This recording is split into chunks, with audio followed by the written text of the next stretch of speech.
ગુજરાત પોલીસે કેન્દ્રીય નાણામંત્રીના deep fake video પર કાર્યવાહી કરી છે। વિડીયો લઈને ગૃહ રાજ્યમંત્રી હર્ષ સંઘવીએ ફરિયાદ દાખલ કરવાનો આદેશ આપ્યો છે।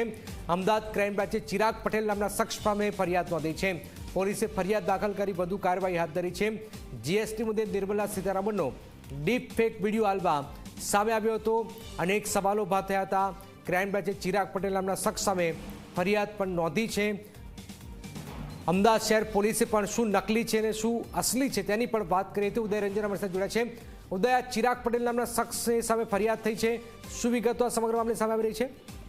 કે સોશિયલ મીડિયામાં ખાસ કરીને જે વિડીયો હતો, વિડીયો વાયરલ થયો હતો જેને અંદર જીએસટી ને લઈ અને આખી ખોટી માહિતી આપવામાં આવી હોય એવા પ્રકારનો વિડીયો વાયરલ થયો હતો, જેની અંદર નિર્મલા સીતારામનનો ચહેરો જે છે એ દેખાઈ રહ્યો હતો। આ વિડીયો વાયરલ થતાની સાથે તે સરકારના ધ્યાને આવ્યો, સરકારના ધ્યાને આવતાની સાથે તે અમદાવાદ શહેર પોલીસને આની ઉપર તપાસ કરવા અને શું આખો વિડીયો છે તેની તપાસ સોંપી હતી, જેની અંદર અમદાવાદ ક્રાઇમ બ્રાન્ચે ગુનો દાખલ કર્યો છે। ગુનો જે છે એ ચિરાગ પટેલ નામના વ્યક્તિ કે જેના એકાઉન્ટથી આ વિડીયો પોસ્ટ કરવામાં આવેલો હતો એ વ્યક્તિ સામે અત્યારે ગુનો નોંધ્યો છે ને આવનારા સમયમાં આવતીકાલ સુધીમાં તેની ધરપકડ પણ કરવામાં આવશે।